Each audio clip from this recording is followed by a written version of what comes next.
Narendra surrender, ये शब्द किसके निकले हैं? अभी हाल में चल रहा है भारत के अंदर में। आपने जरूर सुना होगा, आपने जरूर देखा होगा, लेकिन मुझे ये नहीं समझ में आ रहा है कि इन जनाब को कान में किसने कहा, किसी ने फोन किया था क्या? कहां से आया ये कॉल इनके पास में? जब इस देश के अंदर अभी ऑपरेशन सिंदूर चल रहा है, इस बीच में ये बयान देना कि ट्रम्प का कॉल आया, नरेंद्र सरेंडर। क्या फिल्मी डायलॉग, क्या फिल्मी अंदाज। सरेंडर क्या होता है दुनिया ने देखा। जब 93,000 सैनिकों ने सरेंडर कर दिया था और उसको छोड़ दिया, इसको बोलते हैं सरेंडर। 26/11 के बाद हमारे आर्मी तैयार थे, हमारी सेना तैयार थी पाकिस्तान पर अटैक करने के लिए, लेकिन कुछ नहीं किया, इसको बोलते हैं सरेंडर। राहुल गांधी को ये टेलीफोनिक कन्वर्सेशन किसने बताया? मोदी जी क्या कर रहे हैं आप? नरेंद्र सरेंडर। मोदी जी ने कहा जी हुजूर। ये कन्वर्सेशन किसने बताया? ट्रंप का फोन आया था क्या राहुल गांधी के पास? अरे भारत अकेला काफी है। भारत के अंदर बने हुए स्वदेशी हथियारों ने पाकिस्तान को नानी याद दिलाई है। बात कर रहे हैं मुझसे? नहीं, अरे वो तो ठीक है, वो तो ठीक है, ये तो मैं सुनता रहता हूँ, ये तो मैं सुनता रहता हूँ। जब आपके पास जवाब नहीं होता तो एंकर को गोदी मीडिया कह दीजिए, बीजेपी का प्रवक्ता कह दीजिए। देखिए डिबेट के अंदर कैसे लतारा है बढ़िया से, एंकर ने भी और शहजाद पूनावाला ने भी एक एक चीज को याद दिला दी है। पूरा डिबेट देखना आप, इस डिबेट में एक एक पार्ट को मिस मत करना। आप देख के आपका दिमाग हिल जाएगा, कैसे लोग बोल जाते हैं समझ में नहीं आता। देखिए, सब्सक्राइब करिए, वीडियो को लाइक करिए। मुझे बड़ा आश्चर्य हुआ कि राहुल गांधी को सरेंडर और सीज फायर में फर्क नहीं पता। देखिए, बड़ी इंपॉर्टेंट बात कहता हूं कि सरेंडर और सीज फायर का मतलब सबको पता है। पूरा देश जानता है, आज पूरी दुनिया जानती है, सिवाय राहुल गांधी के। मजबूती से नहीं, मैं कैसी बात कर रहे हैं आप? मैं अपनी बात पूरी कर लूं मुस्कान भाई, अगर आप बीच में बोलेंगे तो बात ठीक नहीं है। पूरा देश जानता है भारत की ताकत को। भारत आजादी से लेके आज तक पूरे विश्व के अंदर भारत ने अपने नाम का डंका बजाया है, लेकिन झूठी बातों से नहीं, कुछ करके दिखाया है। इंदिरा गांधी ने देश पाकिस्तान के अंदर घुस के पाकिस्तान के अंदर, अच्छा वो क्रेडिट इंदिरा गांधी का था, वो क्रेडिट इंदिरा गांधी का था, देश की सेना का नहीं था। वाह वाह वाह, सुन लीजिए विक्रम लोहिया, वाह वाह वाह वाह वाह। वो क्रेडिट इंदिरा गांधी का था, वाह वाह वाह वाह वाह। ये क्रेडिट भारतीय सेना का है, वाह वाह वाह वाह। तालियां तालियां तालियां। मैं तो आपकी बात को तालियां बजा रहा हूँ सर। बोलिए, आगे बोलिए। आज प्रधानमंत्री जी के नेतृत्व में भी भारत का डंका बहुत अच्छा बजता अगर ये सीज फायर नहीं होता। आज 140 करोड़ लोग, आज 140 करोड़ लोग भारत की सरकार के साथ खड़े थे, पूरा विपक्ष खड़ा था। और हमने कहा, राहुल गांधी जी ने कहा कि हम सरकार के साथ खड़े हैं। फिर आपने क्यों देश के साथ दगा करने का काम किया? अच्छा ये बताइए, राहुल गांधी को ये टेलीफोनिक कन्वर्सेशन किसने बताया? मोदी जी ने तो बताया नहीं। अरे सुनिए विक्रम लोहिया, अरे सुनिए विक्रम लोहिया, राहुल गांधी को ये हास्यास्पद टेलीफोनिक कन्वर्सेशन किसने बताया कि मोदी जी क्या कर रहे हैं आप? नरेंद्र सरेंडर। मोदी जी ने कहा जी हुजूर। ये कन्वर्सेशन किसने बताया? ट्रंप का फोन आया था क्या राहुल गांधी के पास? ये तो इनकी हालत दर्शाती है। अच्छा, ये किसी के बताने की बात थोड़ी होती है, ये तो इनकी हालत दर्शाती है। आप देखिए, एक दिन पहले, कुछ घंटों पहले बड़ी बड़ी बातें होती हैं, उसके बाद आप बड़ी बड़ी बातें करते हैं। लेकिन आज भारत के साथ कोई देश खड़ा नहीं हुआ। आप तो ट्रंप की सरकार बनवा रहे थे। आपको 2014 से पहले की स्थिति लगती है क्या कि भारत को किसी देश के साथ खड़े होने की जरूरत है? भारत अकेला काफी नहीं लगता आपको दुनिया के लिए? क्या गरीब सोच है आपकी, क्या गरीब सोच है आपकी? आपको अब भी लगता है भारत के साथ दुनिया के देश खड़े हो? अरे भारत अकेला काफी है। भारत के अंदर बने हुए स्वदेशी हथियारों ने पाकिस्तान को नानी याद दिलाई है। ये 2014 से पहले की संसद का सीन नहीं है जहां पर सरकार का रक्षा मंत्री खड़े होकर कहता था कि हमारे पास पैसे नहीं है हथियार खरीदने के। विक्रम लोहिया, पढ़ के आया कीजिए। अनुराग भाई, आप बात सुनिए, 2014 के बाद से तो आप देश की हालत की बात ही मत करिए। 20 से ज्यादा आतंकवादी अटैक हो चुके हैं देश के ऊपर। अच्छा, आपके कांग्रेस के काल में जब हुए थे, यूपीए के काल में, तो क्या किया था आपने?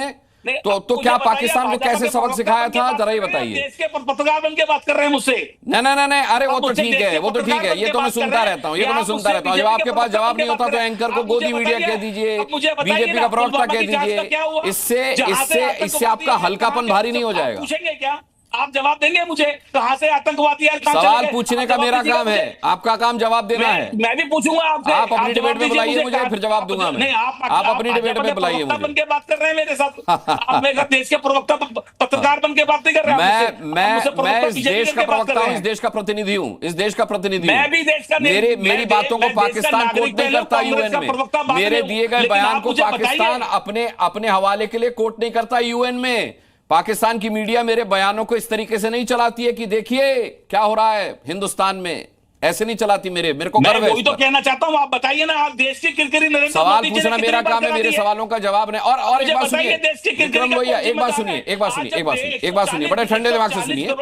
पहली बात तो ऑपरेशन सिंदूर अभी जारी है, फिर क्यों उन्होंने मिलिट्री, अरे सुनिए, मिलिट्री एक्शन जो है वो ऑन होल्ड है, और सरेंडर की जहां तक बात है सर सुनिए, अरे बात सुनिए भैया, बात सुनिए, अनर्गल नहीं प्रलाप करने दूंगा मैं अपनी डिबेट। किस वजह से ना नहीं करने दूंगा, नहीं, नरेंद्र सरेंडर नहीं चलेगा यहां पर।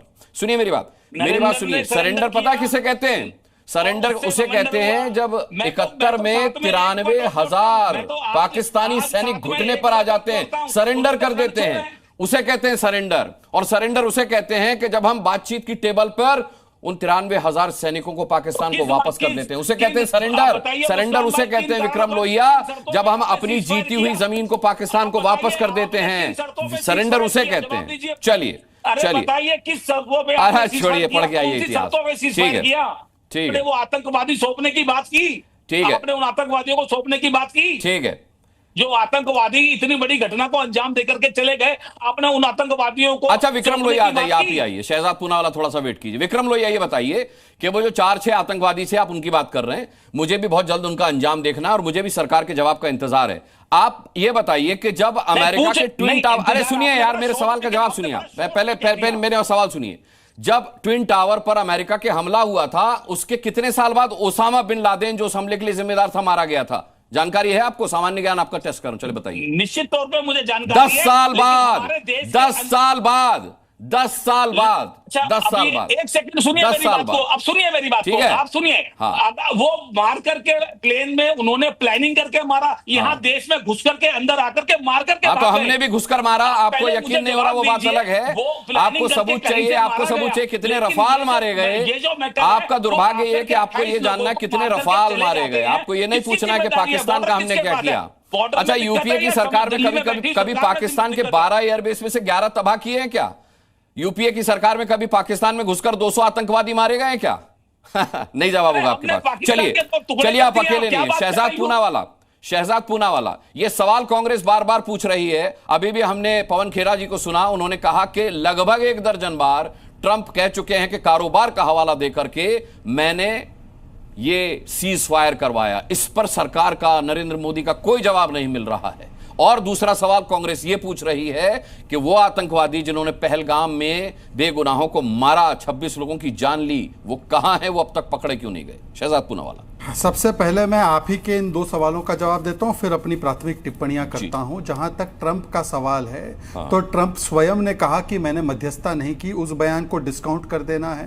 ट्रंप की हर बात को मानना है, तो उन्होंने कहा कि पाकिस्तान और भारत के बीच में 1000 साल का युद्ध है, तो क्या उस बात को भी माना जाए? उन्होंने तो कहा कि मैंने और भी देशों के बीच में मध्यस्थता की, तो उनको भी माना गया जाए। डीजीएमओ का, एमईए का बयान तो था ही, बल्कि थरूर, मनीष तिवारी और सलमान खुर्शीद ने भी कहा कि कोई मध्यस्थता नहीं हुई। मतलब कि RRR, रेवांत, राहुल और रमेश को जवाब SMS, शशि, मनीष और सलमान का आया है। भाई आप चलिए डीजीएमओ की मत मानिए, अनुराग की मत मानिए, और वैसे तो कोई सीजफायर है ही नहीं, ये केवल एक सेसेशन ऑफ जो कह सकते हैं फायरिंग है। सीजफायर नाम की कोई चीज ही नहीं है, पहली बात। पर देखिए, राहुल गांधी को विदेशी में हमेशा ज़्यादा यकीन है, विदेशी में ज़्यादा यकीन भी करते हैं, ब्रांड हो या नेता हो, और इसीलिए इनको लगता है कि हर चीज़ विदेशी की माननी है। और हस्तक्षेप क्या होता है, थोड़ा मैं ज्ञानवर्धन कर दूं, जब 1948 में आप यूनाइटेड नेशंस ले जाते हो कश्मीर को, वो हस्तक्षेप होता है। जब आप विदेश जाकर कहते हो US UK should intervene into India's democracy, वो हस्तक्षेप होता है। जब IWT के लिए आप वर्ल्ड बैंक को बोलते हो कि हस्तक्षेप करे,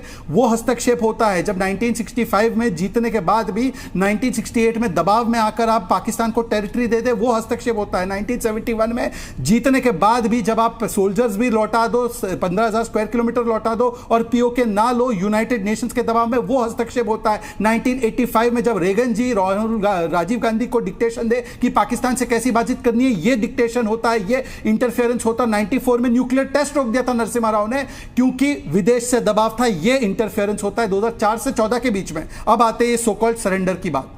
चलिए, इसको तो ये ऑपरेशन सिंदूर को बोल रहे सरेंडर हो गया, तो बताइए 26/11 के बाद फली मेजर ने बोला था अटैक करो, वो क्या था? क्या किया था मनमोहन सिंह ने? बलूचिस्तान में हमारा हाथ है ये कहकर आ गए। इसीलिए मैं कहता हूं कि परिवार का हर सरेंडर दर्ज है हर साल के कैलेंडर में।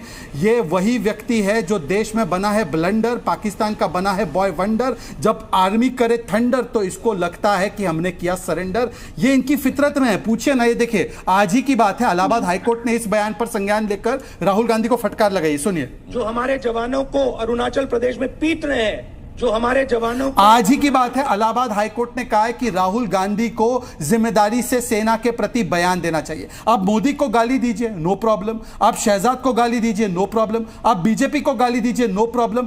पर आप बार बार सड़क का गुंडा, खून की दलाली, बालाकोट और ऑपरेशन सिंदूर फेलियर, ऑपरेशन सिंदूर छुटपुट और ऑपरेशन सिंदूर जो है वो सरेंडर है, इस प्रकार की बातें करने वाले। देखिए मैंने आपके बीच में नहीं बोला, लोहिया जी, मैंने आपके बीच में नहीं बोला। अभी विक्रम लोहिया अभी आपने इंदिरा गांधी जी को क्रेडिट दिया है भाई। कुछ तो शर्म कीजिए, कुछ तो शर्म कीजिए।